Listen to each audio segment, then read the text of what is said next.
Hi, Julie Jules Cruise Companion. For those of us that like to travel, our pre-pandemic planning processes, try to say that quickly, have all had to change in the post-COVID travel times. Stick around and find out what my thoughts are about planning post-COVID travel.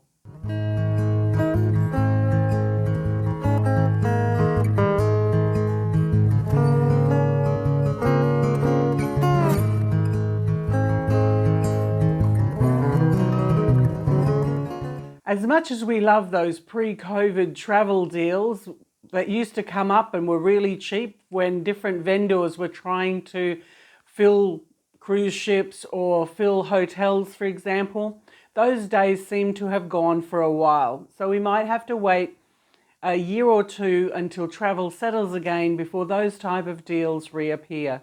It appears that travellers have to be more savvy in planning their whole itinerary and building in buffers, both getting to the airport or starting their travel, during their travel, building in buffers for quarantine, and even for when you come back from your holiday, building in a buffer. And this is both a time budget and a financial budget.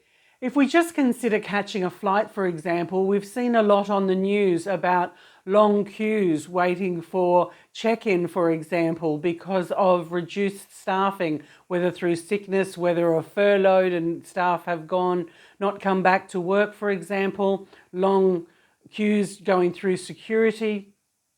So we have to build in an extra buffer time for getting through into the check-in process and getting our bags checked and getting through security. When we are booking our flight, those short layovers of 1 or 2 hours in some of the major airports were always a bit nerve-wracking because you were cutting it fine going through different immigrations when you got to different countries. So potentially those shorter layovers of 1 or 2 hours will not be reasonable. So when you are planning a trip that requires a second leg or an extenuation of the journey, building in a larger buffer, anything from 4 to 6 hours, for example, may be a better plan for you, and it will decrease anxiety.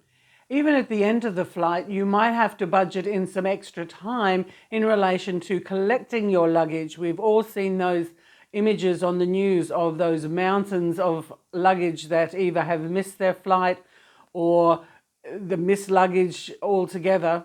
So potentially you need to build in some processes that will accommodate the time waiting for your luggage at the carousel and finding that it isn't going to come, and building in a strategy if your luggage doesn't come, how you will continue to on your holiday.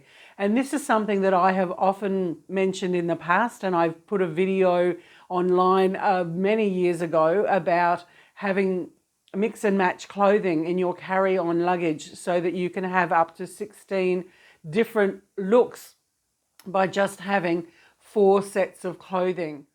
The way that I achieve having 16 sets of clothing in just carry-on luggage is I actually wear 2 sets of clothing, 2 bras, 2 undies, 2 shirts and 2 bottoms, whether it is a long pair of pants covered by a second pair of pants or a skirt over the top of a pair of pants.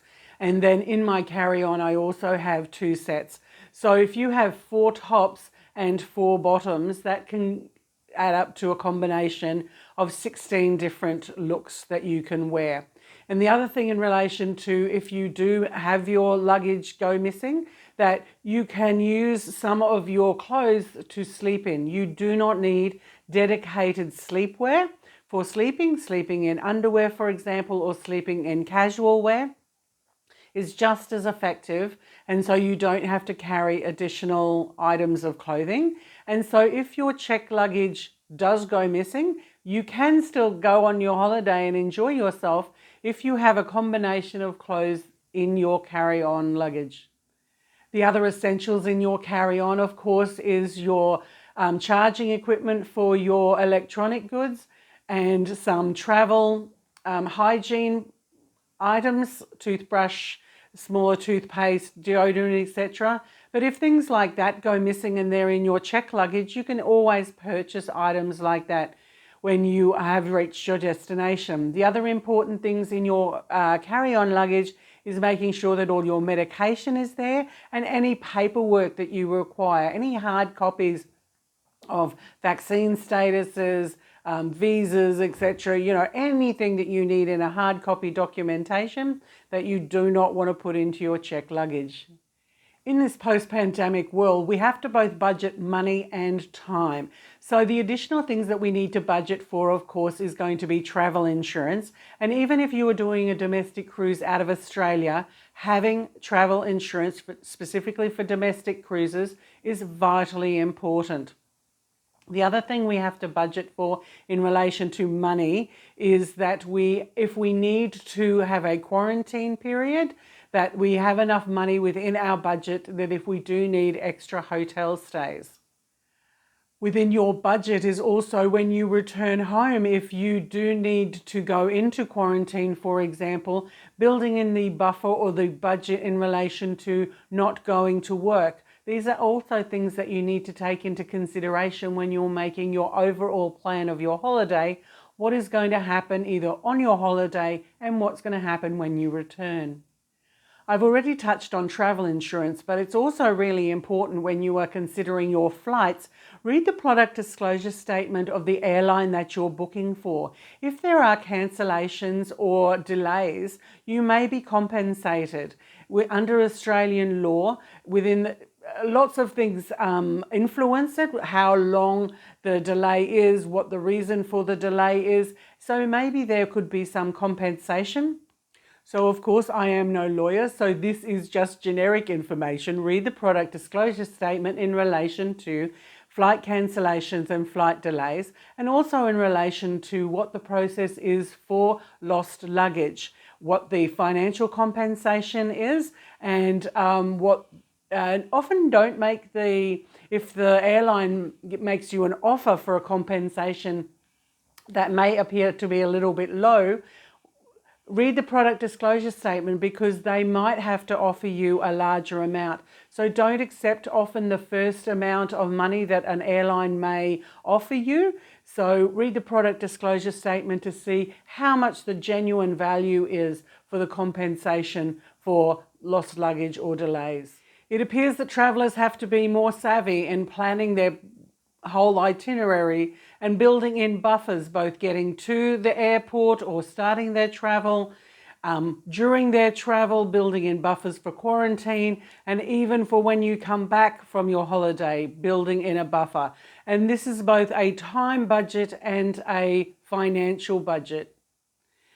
Additional financial things that you might have to budget for is if you do go into quarantine, is your party going to stay together? If you're traveling in a large party and only 1 or 2 members need to be isolated, can the rest of the party continue on the initial itinerary, or does everybody have to stay behind and the itinerary change for everybody? If you are in hotel quarantine, for example, is there Uber Eats or a food delivery service that can bring food to you? It all depends on if you're in a major hotel, they may have room service, for example. So just examine the different processes that may be required for quarantine if anybody in your party does test positive for a virus.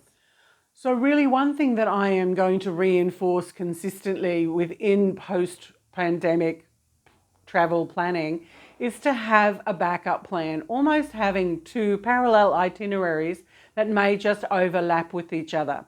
For example, when I first went back to Jordan once the borders opened, I made sure that I had within my itinerary a buffer if I got sick at any time during the itinerary, so that I didn't necessarily have to move too much of my plans.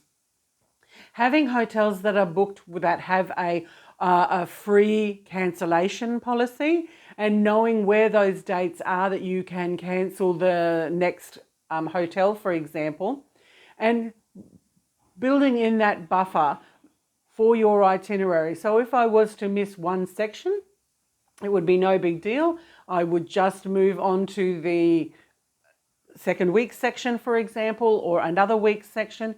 or re-engage the itinerary that I particularly wanted to go on, but just at a later date. And of course, we have to budget in both our time and our money in relation to when we come home from our holiday, because it may be a situation where you may get exposed to a virus at some point during your travel. And when you come home, do you have a space where you can quarantine? Are you landing, for example, back in Australia at your closest airport or cruise terminal to your home, or would you have to quarantine in a hotel in another part of Australia? So budgeting in both money and time that may have to be influenced by changes of plans if you did become positive when exposed to a virus. Do you have enough sick leave? Is there schooling that needs to change? Do you have appointments that you need to alter? And the other thing, when you're considering your holiday, if it is going for a specific event, for example, a wedding, a cruise departure, or something of that nature, a birthday party, something that is not going to be able to be moved, you build in the buffer of anything that could go wrong before that event. So leaving a day or two early for a cruise, for example, getting to the cruise port city a day or so in advance, so that if there are any of the issues with flight delays or flight cancellations or lost luggage, there is a little bit of a buffer of time that you can still catch up and still be available for the cruise departure on the embarkation day. So one of the last things that we also have to consider is what is happening with all the changing rules and regulations. So keeping up to date with what the processes are for the carriers that you're going to be traveling on, in the countries that you're going to be traveling to, and what is expected in relation to quarantines around the globe when you are traveling.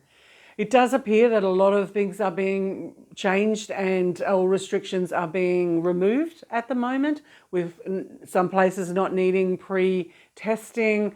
You just need to show your proof of vaccination, and some places not requiring quarantine at all. So stay up to date with this very fast changing rule structure for anywhere that we're going to be traveling to. So what have we learned in this video for our post-pandemic travel planning? We need travel insurance. We need to budget both time and money in case something goes wrong. We have to have a flexible itinerary that if something goes wrong and some member of our party gets exposed to a virus and tests positive, where we are going to quarantine and how long we need to quarantine for. And when we come home, how we would treat ourselves if we were exposed on our holiday, and what we are going to do if we need to quarantine when we get home. This is Julie Jules Cruise Companion saying, stay safe everybody and happy travels.